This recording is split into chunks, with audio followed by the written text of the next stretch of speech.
오늘 본문은 모든 사람에게 가장 민감한 문제인 돈 이야기입니다. 우리는 영혼을 사모하는 마음을 가진 존재이면서 동시에 이 땅의 경제적인 부분과 깊게 연결되어 살아갑니다. 많은 사람들이 이런 생각을 가지고 있습니다. 나에게 돈이 있다면 지금 이렇게 살고 있지는 않았을 텐데. 특히 돈 문제 때문에 어려움을 겪고 있다면 이 생각이 더욱 절실해집니다. 돈만 있다면 내 삶이 달라질 것이야 라고 기대하죠. 그러나 인생은 지금 얼마나 소유하였느냐에 따라 달라지는 것이 아닙니다.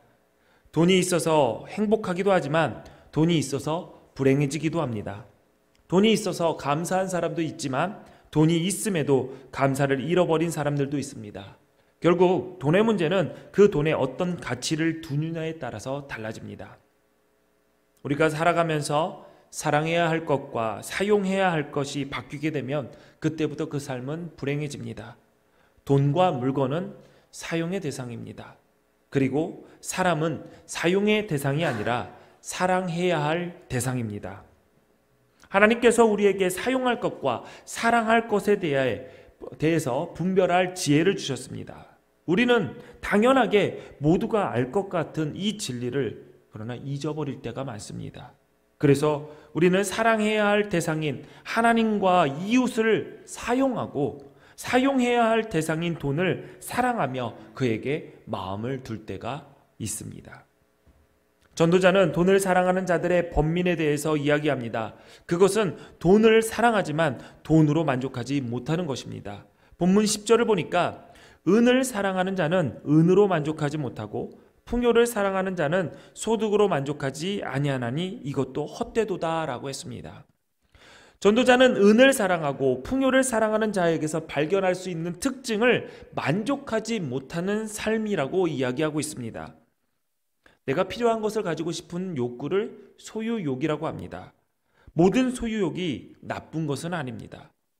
예를 들어서 쉴 수 있는 보금자리를 가지고 싶은 욕구를 어떻게 나쁘다고 할 수 있겠습니까? 그러나 탐심은 소유욕과는 다릅니다.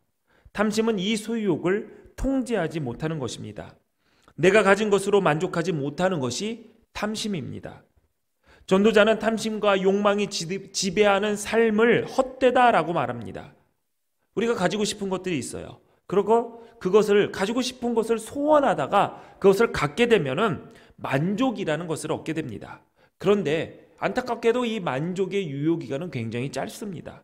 무언가를 갖게 되면은 그 만족이 계속 지속될 것 같은데 바로 사라져버리고 또 다른 만족을 얻기 위해서 나에게 없는 무언가를 찾게 됩니다.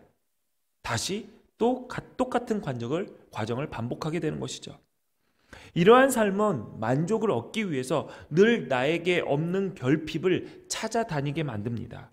그래서 그 삶은 늘 나에게 없는 것에만 집중하게 됩니다.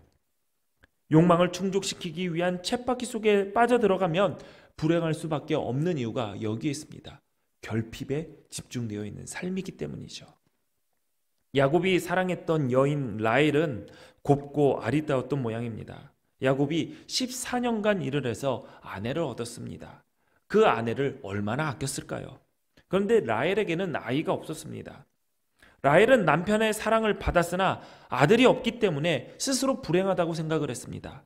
그래서 창세기 30장 1절을 보니까 남편에게 이렇게 원망을 합니다. 나에게 자식을 낳게 해주세요. 그렇지 않으면 내가 죽어버리겠습니다. 그러자 야곱도 화가 났는지 황당했는지 이렇게 얘기합니다. 내가 하나님입니까? 내가 어떻게 하나님을 대신합니까? 서로 사랑하는 사이였지만 라헬이 결핍에 집중한 사이에 그들의 사이는 사랑을 나누도 모자랄 그들의 사이에 금이 가기 시작했죠. 그런데 하나님께서 라헬에게 아들을 주셨습니다. 얼마나 기뻤을까요? 그 아들이 바로 요셉입니다. 그런데 라헬은 만족하지 못했습니다. 그 증거가 바로 요셉이라는 이름입니다. 아들 하나 더 달라라는 뜻입니다. 그 후 라헬은 바라던 아이를 임신하게 됩니다. 하지만 둘째 아들을 낳다가 죽고 맙니다. 그 아들의 이름이 베노니, 즉 슬픔의 아들이라는 뜻입니다. 아들을 하나 더 낳으면 더 행복하리라 믿었는데 슬픔을 낳고 만 것입니다. 하나만 더, 조금만 더를 외치는 이 삶은, 결핍에 집중하는 이 삶은 만족도 기쁨도 없습니다. 도리어 슬픔을 얻게 되는 구조입니다. 이 세대를 보면 이와 관련된 재미난 현상이 있습니다. 그것은 남들과 차별성을 가지려고 하는 것이죠. 나는 남들과 달라. 가령 신경 써서 오늘 예배를 드리기 위해서 여러분들이 꾸몄습니다. 머리부터 발끝까지 정말 신경 썼어요. 오늘 예배를 나가는데, 예배하러 가는데 어떻게 그냥 갈 수 있어 하면서 머리부터 발끝까지 엄청나게 신경을 쓰고 외출했는데 엘리베이터에서 똑같은 머리 스타일과 똑같은 색깔과 브랜드의 옷을 입은 사람을 발견합니다. 머리부터 발끝까지. 그러면 여러분은 어떻게 하실 겁니까? 남성들은 대부분 이렇게 할 것입니다. 신경을 안 쓰거나 좋은 옷 입으셨네요, 멋있으시네요 하면서 하이파이브를 할 수도 있습니다.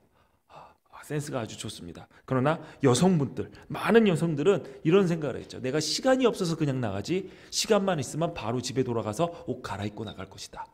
그렇게 생각할 것입니다. 아닌가요? 여성분들도 하이파이브 하시나요? 예. 요즘 사람들은 남들과 다른 독특함을 가지고 싶어 합니다. 기업의 광고도 이런 사람들의 심리를 이용하죠. 대한민국 1% 프리미엄, 이런 카피를 사용을 합니다. 그래서 이것을 가진 당신은 다른 사람과 달리 특별함을 가지고 있습니다 라고 광고를 하지요. 이 희소성을 갖기 위해서 남들이 하지 않는 명품을 두르고 보석을 여기저기 매답니다. 보석도 그냥 다이아는 안 돼요. 다이아의 각진 것은 다른 사람들 많이 갖고 있으니까 내 다이아는 물방울 모양이어야 됩니다. 그래서 목에 걸고 귀에 걸고 주렁주렁 답니다. 또 아무리 봐도 바퀴 4개에 5명밖에 탈 수 없는, 별다를 거 없는 똑같은 자동차인데 남들이 많이 타지 않는 명품 차라는 이유로 수십 배, 수백 배의 돈을 지불합니다. 자신이 평범하지 않다라는 것, 남들과 다르다라는 것을 어떻게 하든 부각시키려고 합니다. 이 희소성을 갖기 위해서는 돈이 필요합니다.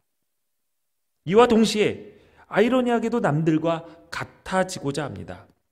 연예인들이 어떤 옷을 입고 나오면 그 순간부터 그 상품이 동일합니다. 남들이 맛집이라는 곳에서 맛있는 음식을 먹으면 나도 그 음식을 먹어야지 성에 찹니다. 남들이 좋은 곳에 가서 여행을 하면, 해외여행을 가면 나도 그 나라에 가야 됩니다. 남들이 좋은 차를 타면 나도 타야 됩니다. 남들이 명품 옷을 입으면 나도 하나쯤은 있어야 되고, 남들이 명품 가방을 들면 나도 하나쯤은 들어야 됩니다. 없으면 에코백에다가 그 브랜드라도 그려서 들고 다녀야 됩니다. 남들이 누리는 것은 나도 다 해야 됩니다. 남들이 다 하는 것을 내가 하지 못하면 나는 비참하고 불행하다라고 느낍니다. 이 모든 것을 다 하려고 하니 돈이 필요합니다. 그래서 사람들은 돈이 있어야지 행복해질 수 있다고 확신하게 됩니다. 이 둘의 공통점이 있습니다. 늘 새로운 결핍을 찾아다닌다는 것이죠. 이 세대는 먹고 마시고 없는 것 없이 누리고 살면서 늘 뭔가 결핍감을 느끼면서 살아가고 있습니다. 바로 이유가 여기에 있는 것이죠. 그렇다면 여기에서 궁금한 것이 있습니다. 여러분도 한번 생각해 보십시오. 과연 나는 어느 정도 가지고 있어야지 이 정도면 충분하다라고 느낄 수 있을까? 여러분의 자산이 어느 정도여야지 여러분은 충분하다고 느끼시겠습니까? 생각이 되나요? 대충 정해놓으셨죠? 그 금액을 머리에 두고 이 이야기를 한번 들어보십시오. 얼마 전 우리 교회 청소년들과 대화를 하면서 제가 한번 물어봤습니다. 야, 얼마 정도 있으면 너희가 부족함 없이 산다고 할 수 있겠느냐? 라고 물었죠. 아이들이 생각해 본 적이 없는 것 같아요. 한참 고민을 하는 것 같더니 한 아이가 말을 꺼냈습니다. 목사님, 저는 한강이 보이는 한 50평대의 아파트 한 채에 현금은 한 50억 정도만 가지고 있으면 부족함이 없을 것 같아요. 한번 포문을 열자 옆에 있던 아이들이 비슷한 이야기를 합니다. 그 이야기를 종합해 보면 아파트 평수는 한 50평 정도는 돼야 됩니다. 뭔가 특별한 특별하고자 독특함, 희소성을 누리고 싶은 제 아들은 저는 뭐 50평까지는 필요 없고요. 한 40평 정도면 충분합니다. 이렇게 얘기를 하더라고요. 현금은 30억에서 한 60억 정도로 이야기를 했습니다. 한 명이 한강 뷰 아파트를 이야기했죠. 여기서 말하는 아파트 모두 다 똑같고 싶다고 그 심리가 여기서 발동하죠. 여기서 말하는 아파트는 북쪽에서 남쪽을 내려보든 남쪽에서 북쪽으로 올려다보든 다 한강이 붙어있는 아파트입니다. 50평대. 네. 저는 애들이 미래에 갖고 싶은 직업을 대충 알고 있기 때문에 이 아이들의 대답을 들으면서 머리가 복잡해지기 시작했습니다. 왜냐하면 이 아이들 클래식 음악을 하고 있고 순수 미술을 하고 있고 그리고 선생님이 꿈인데 도대체 한강뷰의 50평대의 아파트와 자신의 통장에 현금으로 50억 정도를 어떻게 갖고 있지? 가능성이 0이라고 할 수는 없지만 저는 뭐 상상조차 할 수 없을 것 같아요. 어떻게 하면은 이 금액을 가질 수 있을지. 여러분, 아이들이 지금 세상 물정 모른다고 웃고 넘어가자고 이야기하는 것이 아닙니다. 과거보다 물질적으로 풍요로워진 만큼 사람이 품는 욕망의 크기도 그에 비례해서 커졌다라는 것을 우리는 유심히 봐야 됩니다. 풍족한 삶, 인간다운 삶, 여유로운 삶, 남들만큼 살 수 있는 삶이라는 표현은 애매한 표현입니다. 사람마다 풍족하고 여유 있는 삶, 남들만큼 살 수 있는 삶의 기준은 없습니다. 그런데 자본주의는 이 체제는 우리에게 이렇게 만족을 허락하지 않습니다. 끊임없이 우리에게 불만족을 만들어내야만 유지하고 소비가 이루어지는 체제이기 때문입니다. 광고는 끊임없이 행복의 새로운 기준을 우리에게 제시합니다. 이 정도는 누려야지 행복한 거 아니야? 라고 늘 우리에게 얘기하죠. 그 광고를 접하는 순간 거의 모든 사람들이 불행한 사람이 되어버립니다. 최신 제품, 사양이 더 훌륭한 제품을 구매하지 않으면 견디지 못하도록 끝없이 부추기는 환경 속에서 우리는 자연스럽게 신상, 업그레이드에 목말라 합니다. 제가 사진 찍는 취미에 재미를 느끼고 있을 때, 어렸을 때부터 기자 생활을 하면서 사진기를 접했습니다. 그래서 지금까지 사진을 찍는 것을 좋아합니다. 한참 사진을 찍을 때 출사라고 이제 같이 사진 찍는 사람들과 함께 나가서 사진도 찍고 그랬죠. 같이 사진 찍는 사람들을 만나면 대부분 그들은 사람을 먼저 보지 않습니다. 장비를 먼저 봅니다. 저 사람이 무슨 장비를 쓰고 있나. 좋은 장비를 가져온 사람들을 보면 눈을 떼지 못합니다. 저도 그래요. 나도 저걸로 한 번만 찍어보고 싶다.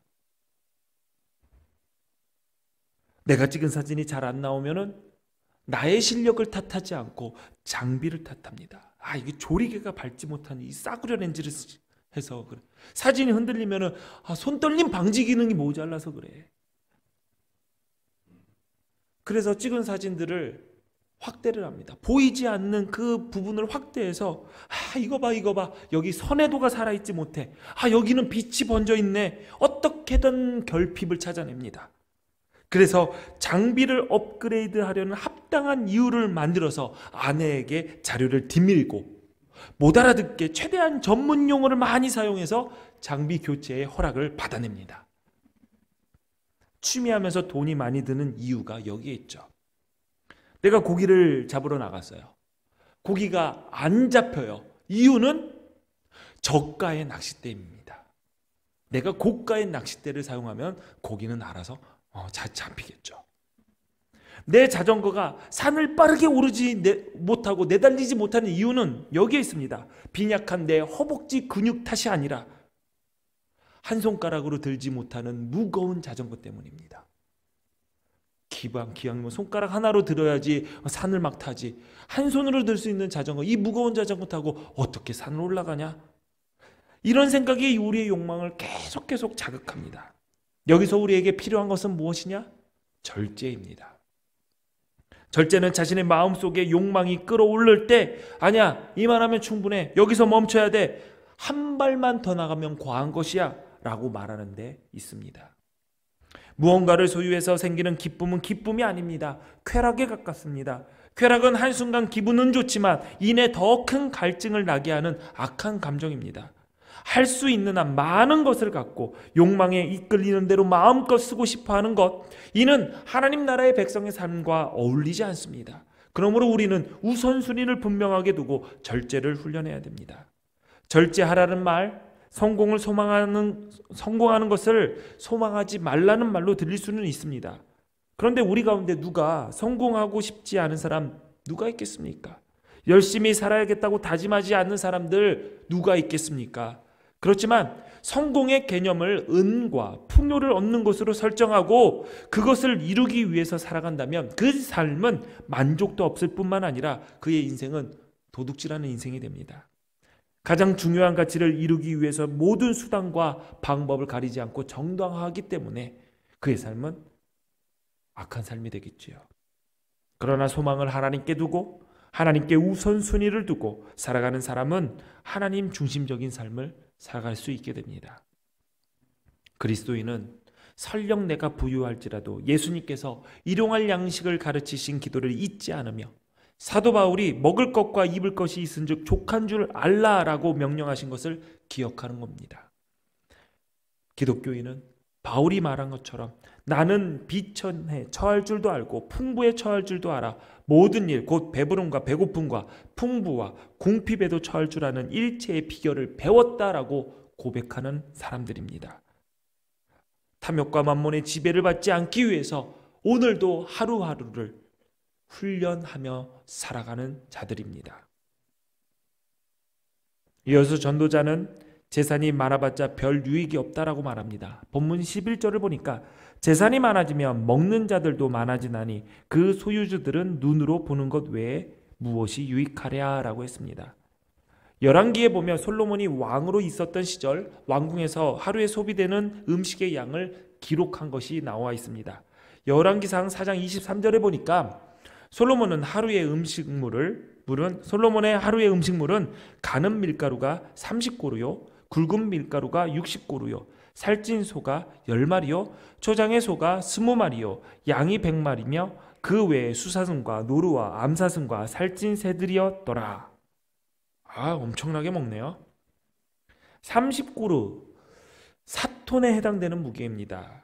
그러니까 가는 밀가루 30고루가 가는 밀가루 4톤, 굵은 밀가루는 8톤이죠. 그래서 밀가루만 하루에 12톤을 사용했고요.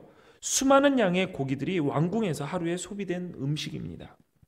이것은 솔로몬이 엄청난 재산을 가지고 있었다라는 것을 보여주는 기사이기도 하지만 육류 위주의 식단, 이 고급스러운 식단은 그의 방종을 고발하고 있기도 합니다.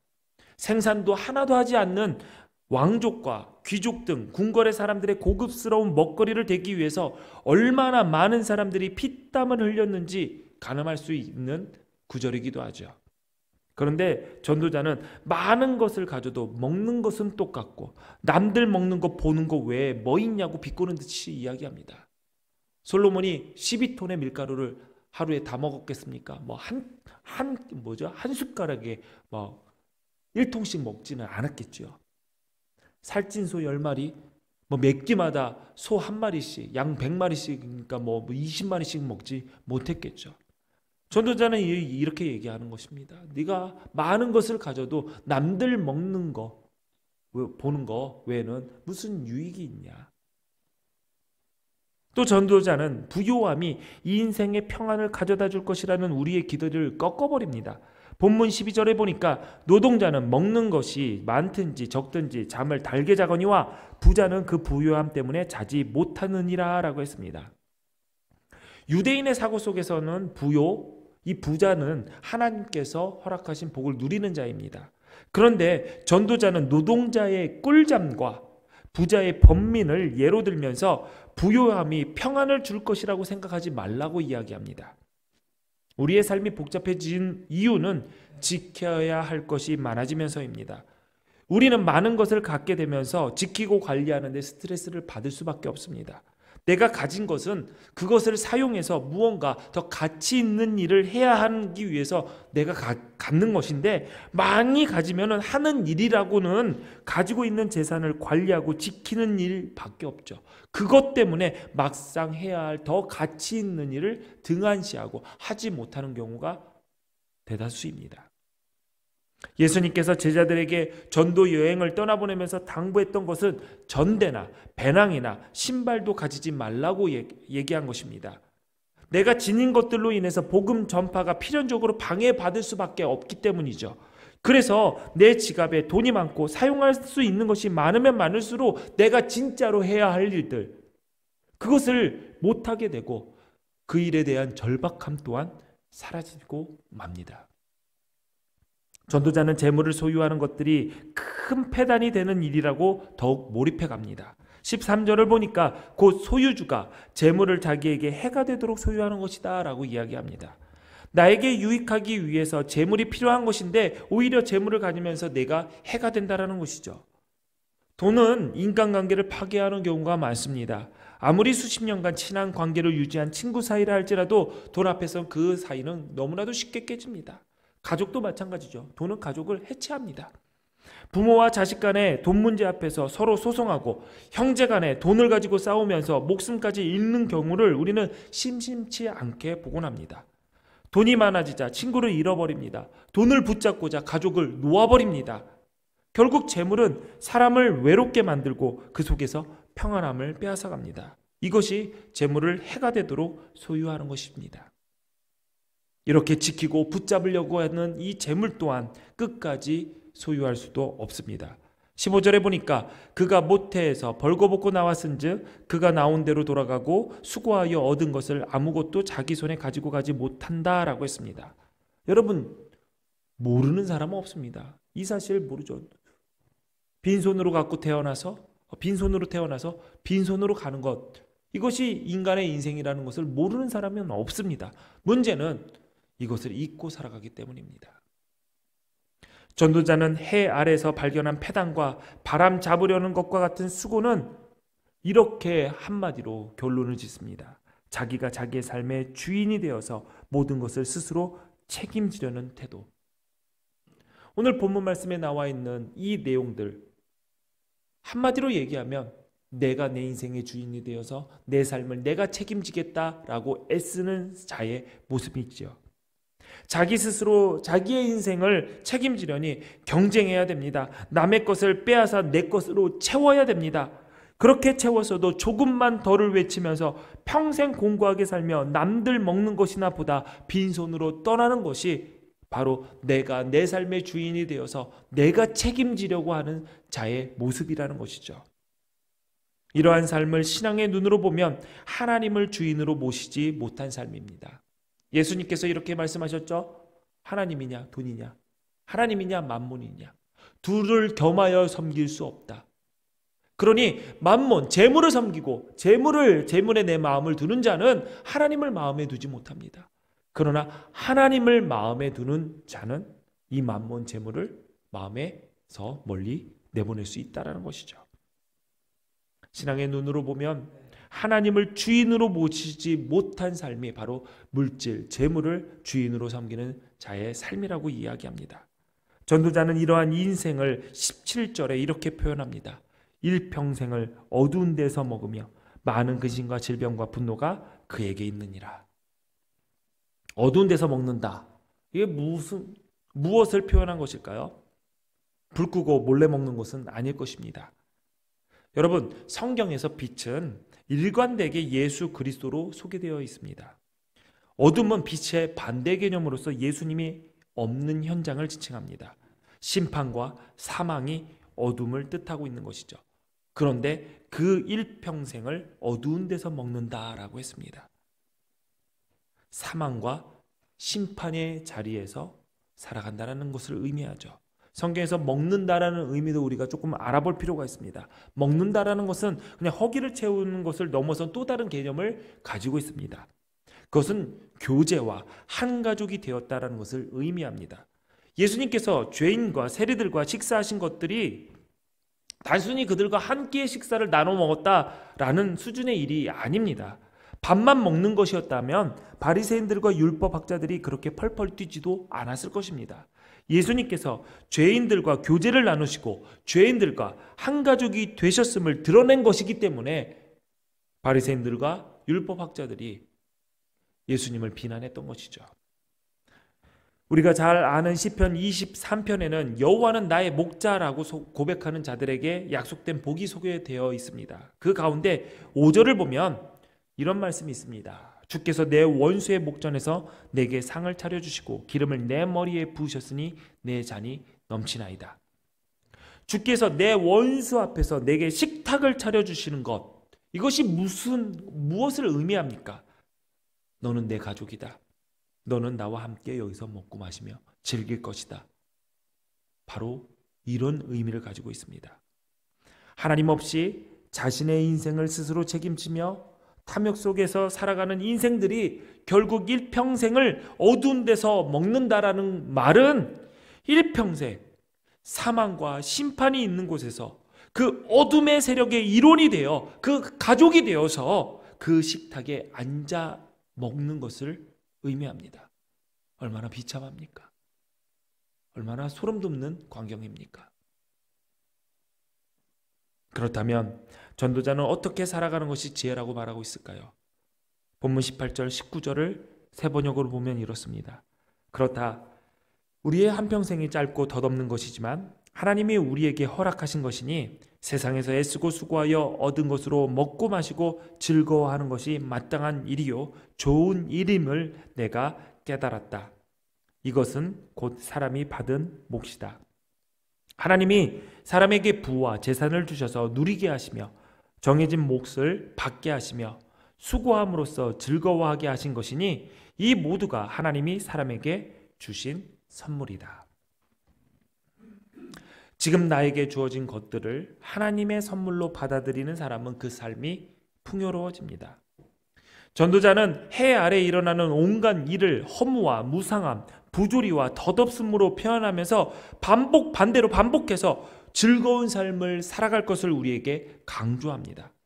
인간의 기쁨과 즐거움은 많은 소유에 있지 않고 하나님께서 허락하신 제 몫을 누리는 것에 있다라고 다시 한번 우리에게 강조합니다. 하나님은 우리에게 제 몫의 복을 나눠주었고 또 이것을 누리며 즐거워할 수 있는 능력도 동시에 허락하셨습니다. 많은 소유를 가졌어도 누리지 못하는 사람이 있죠. 누리는 것도 하나님께서 우리에게 은혜 가운데 허락하시는 능력입니다. 미국에 하워드 휴즈라는 사람이 있었습니다. 그는 큰 호텔을 여러 개 가지고 있었던 엄청난 부자였죠. 근데 안타깝게도 비행기 사고로 척추를 다쳐서 매일매일 엄청난 양의 진통제를 맞을 수밖에 없었습니다. 나중에는 몸이 안 좋으니까 모든 것을 의심하는 병이 들어서 누구도 만나지 않았습니다. 심지어 자기의 부한 직원들도 만나지 않고 쪽지로 의사소통을 했습니다. 음식을 앞에 두고도 마음대로 먹지 못했습니다. 음식에 혹시 무슨 약이나 독이 들어있을까 의심이 들어서입니다. 그러던 어느 날 이 하워드 휴즈가 탈진 증상을 보여서 앰뷸런스에 실려 병원으로 갔습니다. 그 병원으로 가던 그 앰뷸런스에서 그가 사망을 합니다. 사망의 원인을 알고 봤더니 영양실조였습니다. 정말 많은 부를 가졌지만 이 사람은 안타깝게도 그 부를 누릴 수 있는 능력이 없었던 것이죠. 사랑하는 기둥교회 성도 여러분, 여러분은 현재를 기쁘게 살아가고 계십니까? 하나님께서 주신 것들로 현재 즐거움을 누리고 계십니까? 여러분 지금 행복하십니까? 오늘 본문 마지막 절인 20절을 세 번역으로 보면 이렇습니다. 하나님은 이처럼 사람이 행복하게 살기를 바라시니 덧없는 인생살이에 크게 마음 쓸 일이 없다. 하나님은 우리가 행복하게 살기를 원하십니다. 그러니 하나님의 마음에 맞게 그 하나님의 원하심대로 오늘을 충만하게 누리십시오. 걱정과 염려가 우리의 삶을 지배하게 내버려 두지 마십시오. 우리는 재물에 의지해서 살아가는 존재가 아닙니다. 우리의 현재와 미래는 돈이 책임지는 것이 아니라 우리의 아버지 되신 하나님께서 책임지십니다. 그러니 하나님께 구하십시오. 나에게 누릴 것을 더 달라고 조금 더를 외치기에 앞서 나에게 이미 주신 것을 제대로 누릴 수 있는 능력을 달라고 먼저 기도하십시오. 나에게 주어진 것을 내가 행복하게 살기를 원하시는 하나님께서 주신 선물로 여기고 살아간다면 우리는 재물에 많고 적음 때문에 울고 웃을 이유가 없습니다. 오늘도 우리가 행복하기를 원하시는 그 하나님께서 때를 따라 돕는 은혜로 우리의 쓸 것을 채우시고 누리게 하시며 또 우리와 늘 함께 하십니다. 기도하시겠습니다. 전능하신 하나님, 만족할 수 없는 것에 소망을 두지 않고 절제하며 자족할 수 있는 지혜를 허락하시니 감사합니다. 우리에게 합당한 제 몫에 복을 주셨습니다. 나에게 주어진 모든 것이 우리가 행복하기를 원하시는 하나님의 선물임을 잊지 않게 하옵소서. 오늘도 우리에게 상을 차려주시고 하나님의 가족의 일원으로 초대하시며 함께 누리고 즐길 수 있게 하셨으니 하나님의 식탁에서 마음껏 즐기는 복을 누리게 하옵소서. 예수님의 이름으로 기도합니다. 아멘. 자리에서 일어나셔서 준비한 예물을 주님께 드립니다.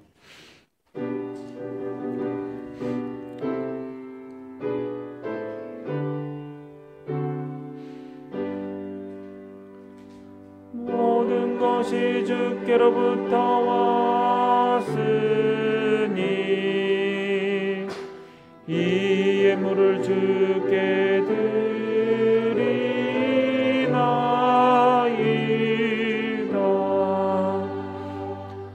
아멘.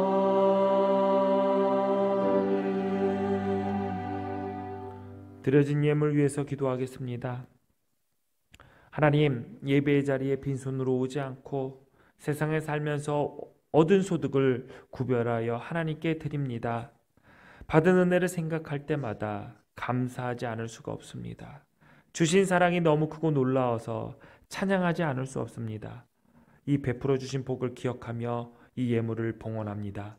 기쁘게 받아 주옵소서. 하나님, 우리 성도들이 믿음의 여정을 잘 마칠 수 있도록 주님, 그들의 가정과 일터를 붙잡아 주옵소서. 그들의 삶이 물질 때문에 어려움을 겪지 않도록, 양식 때문에 눈물 흘리지 않도록 날마다 때를 따라 돕는 은혜로 함께하여 주옵소서. 그들의 삶의 순간순간마다 감사의 고백과 헌신이 식지 않게 하시고 주님이 오시는 길을 준비하며 오늘도 천성을 향해 전진해 나가는 복된 삶을 살게 하여 주옵소서. 이 예물을 맡아 사용하는 기둥교회에도 함께하여 주셔서 인간의 생각과 욕심이 아닌 하나님의 뜻을 이루는 일에 지혜롭게 사용할 수 있도록 인도하여 주옵소서. 예수님 이름으로 기도합니다. 아멘.